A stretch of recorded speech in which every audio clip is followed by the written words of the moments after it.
You're listening to English with Monty, the podcast about the English language. Today we're talking about 10 common mistakes writers should avoid.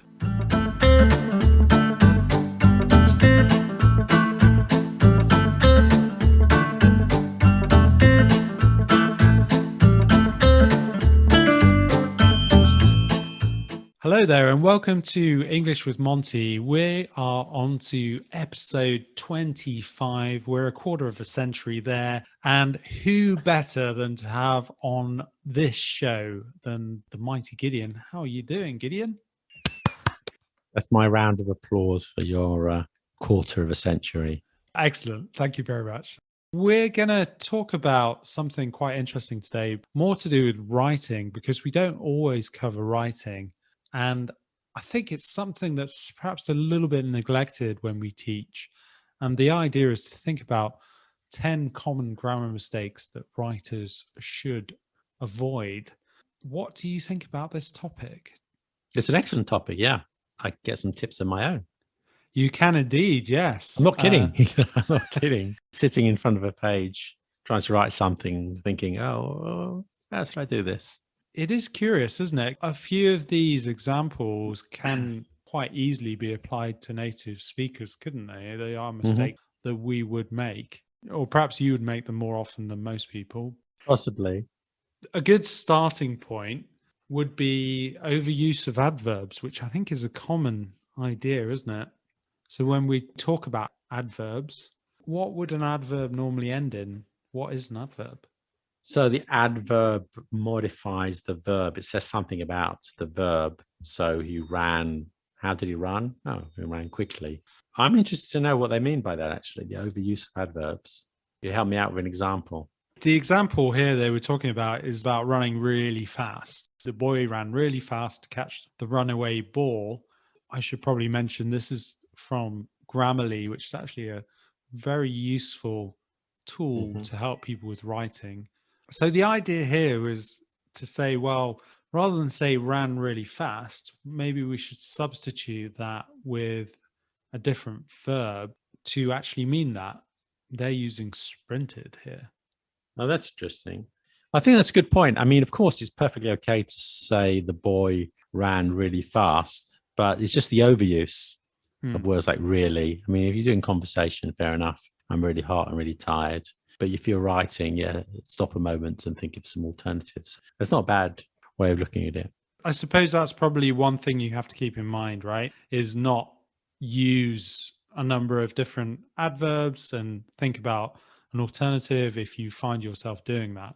Exactly. As you said, these aren't really rules. It's just, I say really myself, I say a lot. These aren't rules, but it's just things to consider when you're writing. You have to consider the words you use more carefully. You have to select your words. You have more time to do so.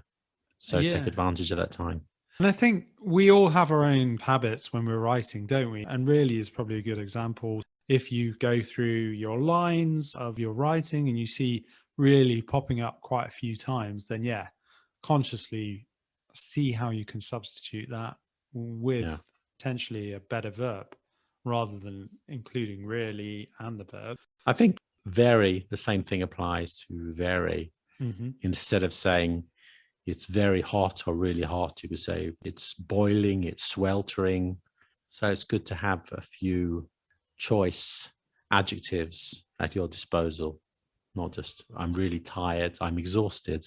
And this crosses over with our episodes on synonyms and antonyms, doesn't it? Yeah. When you are writing, think of potential other words that you can use, and also a thesaurus is obviously very useful to help you with that. Just using another word will help you learn it as well. When you use a word, you'll remember it next time. So you kill two birds with one stone. Your writing will look better, and then you'll learn some vocabulary. And I think by writing it, it does help, doesn't it? Because it's a visual thing, so it will help you when you put it down on paper. Another way of expanding your vocabulary, definitely. Definitely. Prepositional phrases. So too many prepositional phrases. Well, tell me more. The example they give here is the caravan came over the top of the hill. The idea is that you've got over the top, so came over the top. So obviously over the top is the prepositional phrase there. And then of the hill is the other prepositional phrase. Again, the idea is to try and substitute that with something different. The suggestion is that it's excessive prepositional phrases. Try and simplify it. How would you simplify this? Interesting. So they're swapping a prepositional phrase for a verb in this case, because they say the caravan crested the hill. Crested isn't a word I use very much myself, I must say. But nevertheless, I see their point. And of course, as I made the same point earlier, the caravan came over the top of the hill is perfectly correct. It's just maybe you can look at alternatives if you're using those type of prepositional phrases a lot in your writing. And I suppose it depends what you're trying to say, right? I mean, I suppose if you're being a bit more informal in what you're writing, I would argue in some ways prepositional phrases can be used a bit more. And if it's not supposed to be John Keats' work of wonder, you can get away with it, can you? I think so, yes. I'll have to look at this closer myself because I've never considered this one before. I never considered a problem to use prepositional phrases, but that may be a good point. Yeah, I'll reflect next time. I think it's just something worth thinking about, isn't it? I mean, I guess obviously if you're writing an email, I don't think that's very relevant, is it? Especially because most emails are fairly informal. No. I suppose if you're thinking about this would be maybe writing an academic essay for university or something like that. That would definitely be something to think about. Yeah. Because I think reducing the idea of phrasal verbs or prepositional phrases is always a good thing if you're writing an essay. That's a good point. The next one they're talking about is ambiguous modifiers. Ambiguous modifiers. What do they mean by that? The example they gave is listening to loud music slowly gives me a headache. It depends how you say it, right? I've kind of made it so that slowly is connected to gives, but I could read it in a different way. And I could say listening to loud music slowly gives me a headache. Yeah, that's definitely incorrect because it's ambiguous. Because are you listening to the music slowly or do you get a headache slowly? So that definitely needs correction. I think the other things, it's a bit of a style, but here it's for clarity. Oh, yes, I've got the corrected sentence. When I listen to music, I slowly develop a headache. Obviously, there, the slowly aspect is definitely connected to the headache rather than the music. Yeah. That's not ambiguous. Exactly. So I think that's a fair point. You never want to be ambiguous in anything you're writing. They call them here squinting modifiers, which I was not familiar with. Ambiguous squinting modifiers. That's a curious name, isn't it? I don't know why it's called squinting. Because a squint is when you can't see properly, isn't it? Yeah. The modifier in this case is an adverb, and it's sort of placed in the sentence between the two phrases, and it could refer to either phrase. So split it up, put a comma there, separate the sentences to separate sentences, or at least a comma. I think the comma is really important, right? Obviously, the first clause is when I listen to loud music. And then the second clause would be I slowly develop a headache. It's good to create that separation, isn't it? Exactly. What's your viewpoint on the comma? Do you think English native speakers use it a bit more or a bit less than, say, for example, Latin languages? Well, there's also a difference in British and American English of commas as well. Because British English tends to be more sparse with commas than American English. If you read it, maybe you don't notice it so much when they do. They use more commas in American English. Would there be a reason for that? Well, commas are like all punctuation. It's all about clarity. It's all about clarity. And when there's a small pause, you put in a comma. When there's a big pause, you put in a full stop. And that's open to debate to some extent, not to a whole extent, but to some extent where you put a comma or the full stop. And they draw the line differently on the other side of the Atlantic. I should say in France, I mean, my French is not perfect, but the rules are very, very strict about where you would put a comma in a sentence. And I don't think they're so strict here. Here it's about, well, it sounds right to put it there. So in this English, we're a bit more flexible. I suppose it's just about what sounds right to the ear to some extent, isn't it, when you're writing? Yeah, precisely, yes. What about the Oxford comma? The Oxford comma, I'm not sure I'm going to even go there, but I think that's another thing that you do to stop ambiguity. In a list, it's after an and, is it? The last. Or an and, isn't it? That's what I mean. Yeah, before an and, we have a list. And some people say, well, no, it's a list. You don't need an and. As you mentioned, the Oxford comma, maybe you should give an example. The proper definition of the Oxford comma is a comma used after the penultimate item in a list of 3 or more items. Mm-hmm. Before and or. For example, today I went to lunch with my roommates, Tom and Molly. Did you go to lunch with your roommates who are other people and also Tom and Molly? Or did you go to lunch with your roommates who are Tom and Molly? In this case, you would go with my roommates and then additionally Tom and Molly. Depends where you put the comma, isn't it? That's true. The comma would be after roommates, after Tom, and then before and for Molly. Well, if you don't put the comma, my roommates Tom and Molly, then it means Tom and Molly are your roommates. Mm-hmm. If you put my roommates, comma, Tom and Molly, then that means your roommates are coming and also Tom and Molly. But then they're together. But whereas if you put a comma after Tom, so before and Molly, then that suggests they're separate in some way. My explanation was correct, though. Yeah, that's good. It's an interesting one. They came up with this one. They say the misuse of lie and lay. Is it really so commonly misused? Yes, it is. Really? I think native speakers and learners of English use this incorrectly.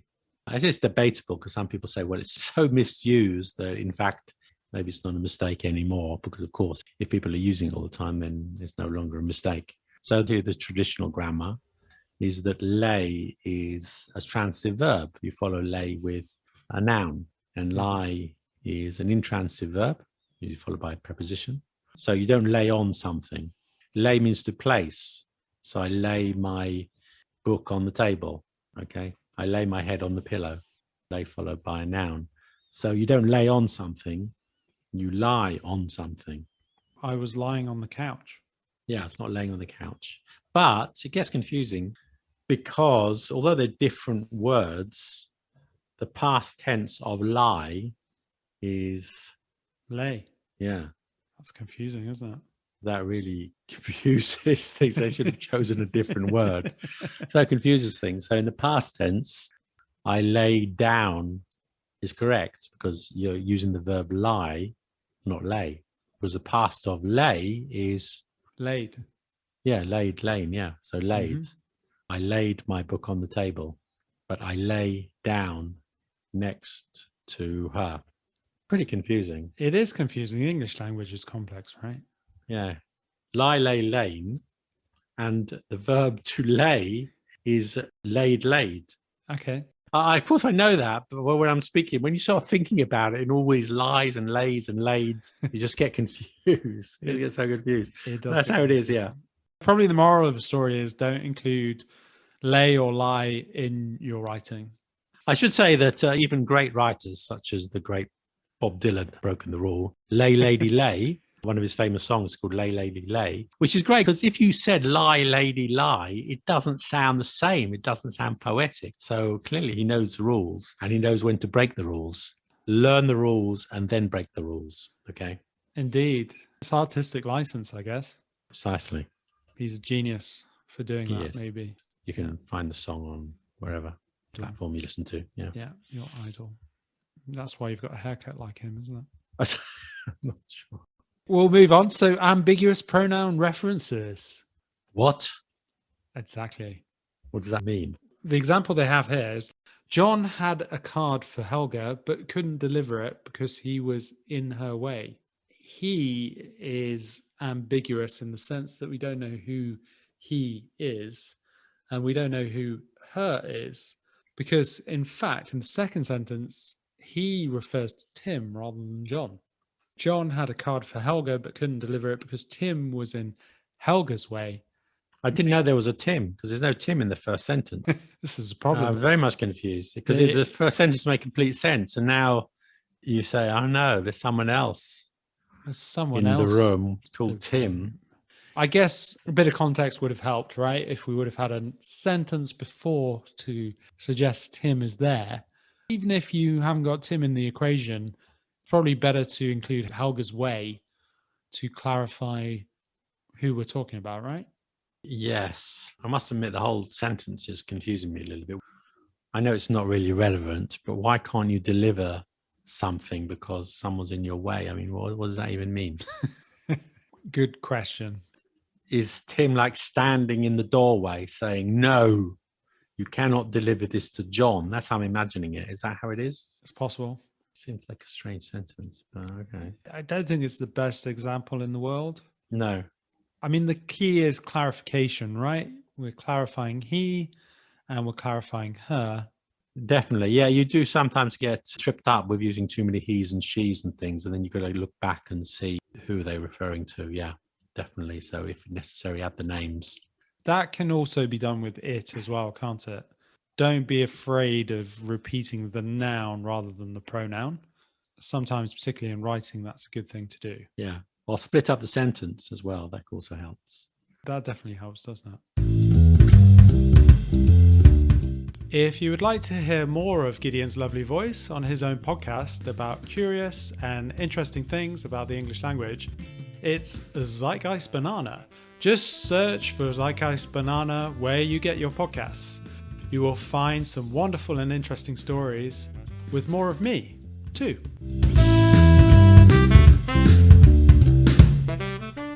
Next, they're talking about comma splices. Oh, yeah. The famous comma splice. Must admit, I'm guilty of this myself sometimes. What do you write? Well, sometimes there are two sort of independent clauses, which should be two sentences. But if you think the same theme, it should be in the same sentence. So you put a comma between, but really it should be a full stop. The example I give here, he was very hungry, comma, he ate a whole pizza. But they're really two independent sentences. So put a full stop. He was very hungry, full stop. He ate a whole pizza. But you can include it with a comma, can't you? But they're saying here that you need to insert so, right? Yeah. So he was very hungry, comma, so he ate a pizza. Yeah, then with the so, you're linking back to the first part of the sentence, and that's fair enough. Because I suppose other conjunctions you could use, so it's like a coordinating conjunction, isn't it? Where you could put and or but or so. Exactly. I mean, you could just think of lots of examples based on the same thing. He was very hungry. He didn't eat anything. That'd be two sentences. He was very hungry, but he didn't eat anything. That'd be one sentence. The conjunction is helping you there, isn't it? Exactly. Either you put in the full stop, two independent sentences, or you can use some kind of linking word or conjunction. I don't know how you would be with writing this, but I would often use a conjunction anyway, because I think, to me, two kind of sentences saying he was hungry, he ate a whole pizza, it seems a bit... From the context, though, I mean, maybe you're right. I know I've been guilty myself, but sometimes I read through my writing and say, oh, they I've spliced a comma there. Splice the sentence with a comma. Well, that's not right. I have to change it. So I'm sure I'm guilty as anybody. You just think of ways to overcome it with a conjunction or another kind of linking word. Or keep two sentences. Again, it's all for clarity. It's just for clarity, but this is a convention.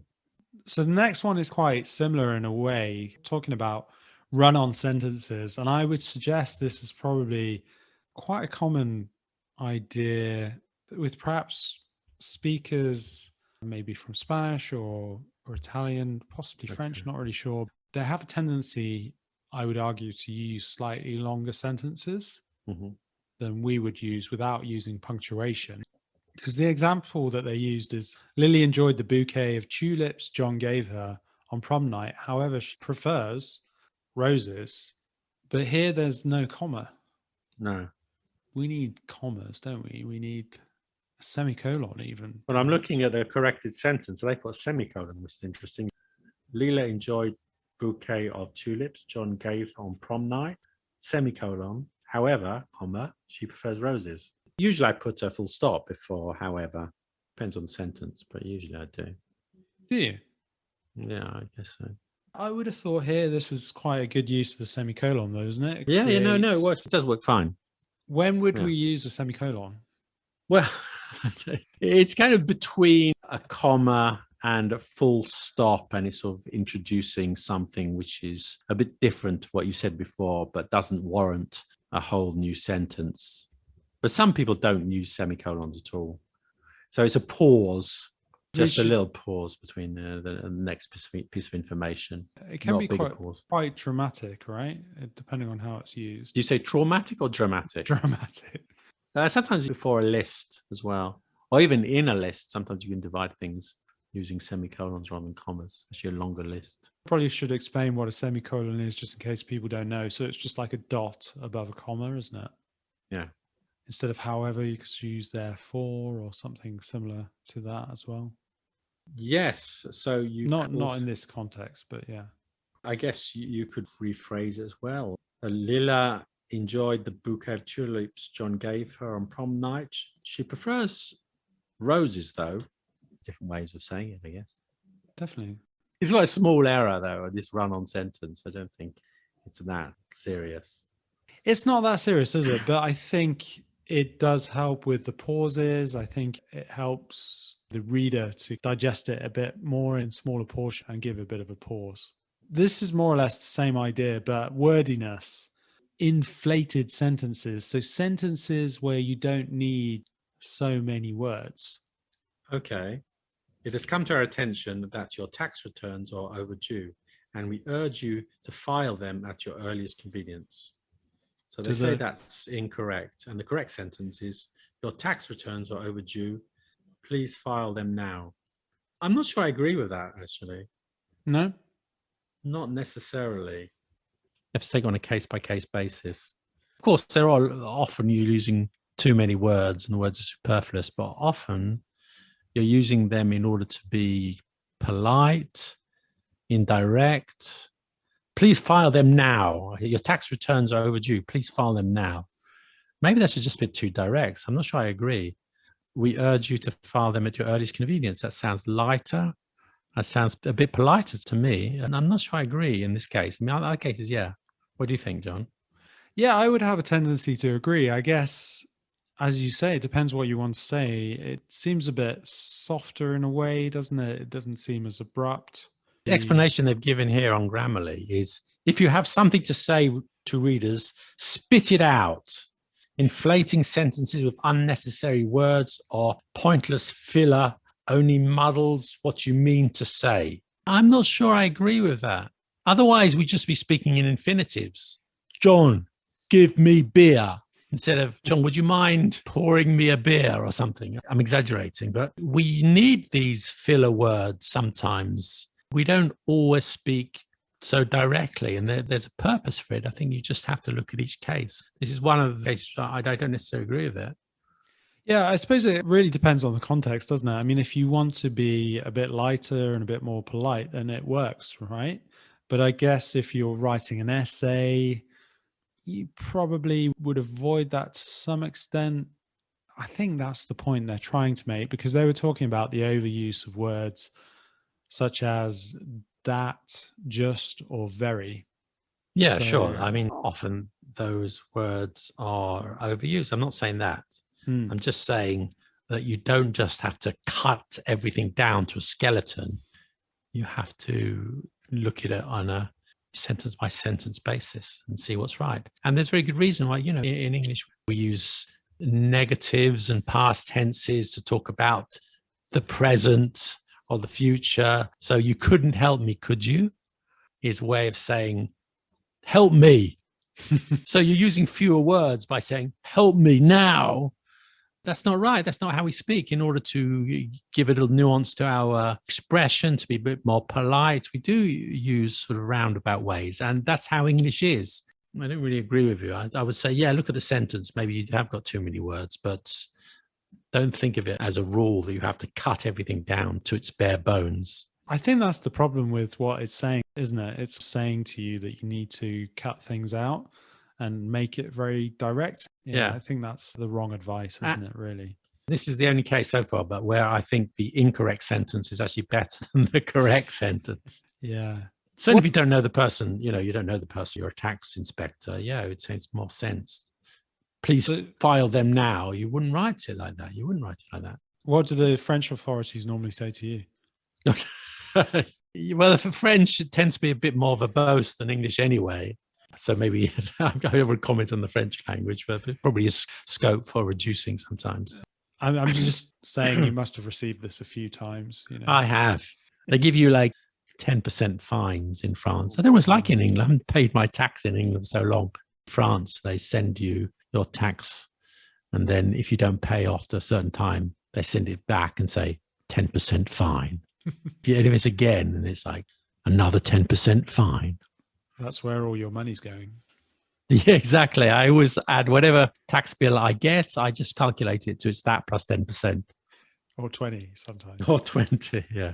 Well, we've got 2 more to go. So the use of could of instead of could have. Well, this is just a mistake, though. It's interesting. Some of the things on this list are stylistic questions of style, and others are just grammar mistakes. And this is just a mistake. Of course, could have plus past participle. But I think this is to some extent the way people speak, right? Obviously, when you're writing, you should not say could of received. But maybe when native speakers do say that. I think the confusion is because the contraction of could have is could have. And it sounds like could of. And that's where people get confused. Yes. I think it's one of those cases where native speakers will get confused more than learners of English. I think you'll see that most learners of English, intermediate level, they'll know that it's could have plus past participle. But native speakers who don't think about this, just think of the sound. Could have, could of. That must be could of. They'll make the mistake. I think that's the thing, isn't it? They're more likely to make the mistake than non-native speakers, aren't they, in a way? I think it's one of those cases, yeah. So could have plus past participle. Sam could have received an A on his essay, but he made too many grammatical mistakes, whereas it should be Sam could have received an A on his essay, but he made too many grammatical mistakes. Exactly. Okay, the last one, tautology, is that how I pronounce it? This is expressing the same thing twice with different words. For example, the incorrect one is Tom made a water pail with his own hands for Jill, whereas the correct one would be Jack made a water pail for Jill. Okay. So obviously it's his own hands, and they're saying the tautology is unnecessary. Again, you're right, but sometimes you would emphasize it to say that it wasn't anybody else who did it for Jill. It was Jack who did it. Jack made a water pail with his own 2 hands for Jill, and that would be perfectly correct, I would say. It's emphasis, isn't it? So I think that works out quite well. So there are lots of tautologies. I kick the ball with my foot. Well, of course, what else do you kick a ball with? So then my foot would be unnecessary. But I think sometimes it adds description, doesn't it? Emphasis. There's an interesting one about Engelbert Humperdinck. Oh, yeah? Because green grass is a tautology, of course, but green grass is not a tautology. The green grass of home. Why is that not a tautology? Because it's bloody green, more than you would expect. But just saying green grass is, grass is green. So what? Why are you telling me that? But sometimes it's brown when it doesn't rain. Okay, but generally it's green. I cut my finger and the red blood spilt on the table. Of course, that's a tautology. So, yeah, I don't think many people would use these kind of tautologies, though, would they? Probably not. But I think the examples that they gave here as well, like close proximity, added bonus, large crowd, those are things that are used quite a bit, aren't they? They're also collocations. Okay, possibly if you use them too much. You've got dilapidated ruins as well. There's another one. Yeah, sure. Maybe you can reduce some of these things. I think, again, it creates something that's a bit highlighted, isn't it? I mean, like with added bonus, that's quite often used in advertising, isn't it? It's something that's on its own. It's not necessarily in an essay. I mean, I guess in an essay, maybe you have to think about tautology. Yeah, maybe. I don't think it's a big error. Of course, if it's green grass, it's completely pointless saying green. I mean, these are collocations. We're probably all guilty of using them. Okay. It's a free gift. Gift is generally free. Yeah, but fair enough. But people say that. Well, that's true. People say that. I don't think it's such a great error. So I'm sure I've said it myself. But it isn't, is it? And I think it's just commonly used. So therefore, it's highlighted. It's a bit of an emphasis. We don't really notice it in that. Yeah, sure. Yeah. I hope that has been enlightening to many of the listeners on how to improve your writing a little bit. Mm-hmm. Is there anything that you've done on Let Them Talk TV to do with writing? Yes, I have. And maybe we can discuss it another time. And it's about contractions. I think that's the only one I've done on writing. No, I have done one or two, but I did one a while ago on contractions, because there's this myth that you mustn't use contractions in written English, which again, it's just nonsense. It's complete nonsense. You use a contraction when necessary, and if you wouldn't use it in speaking, then you wouldn't use it in writing. When you would use it in speaking, you would use it in writing.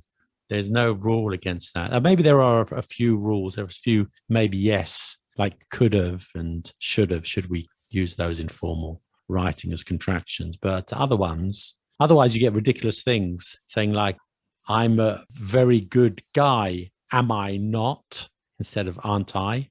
It's a warm day, is it not? Instead of isn't it? So it ends up being ridiculous English. So I did make a video about contractions. Yes, use contractions in written English. Use it in formal written English. It's absolutely bloody fine. Even George Orwell wrote an essay about it. So it's not just me who said that. Could do one on another time, perhaps. Yeah, I like that subject. Watch the video. Let Them Talk TV. That was the whole point of me saying that. So watch Let Them Talk TV. And also you have a podcast?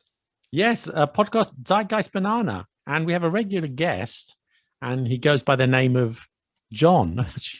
It is me. Yeah. I've been told that you get almost 100% more listeners because I'm on that.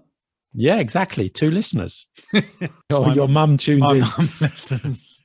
This is true. So it's a very good podcast, and John is excellent, as you'd expect. Occasionally, Matt Damon listens, apparently. Yeah. Oh, yes, that's true. Thanks very much for listening, listeners, and I hope that's really helped you. Thanks for being on the show again, Gideon.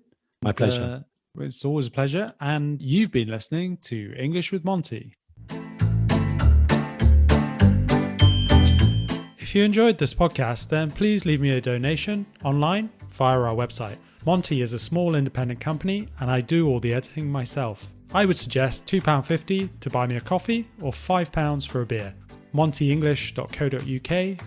Then just click on the podcast button at the top. You can donate here. Thank you. I appreciate it.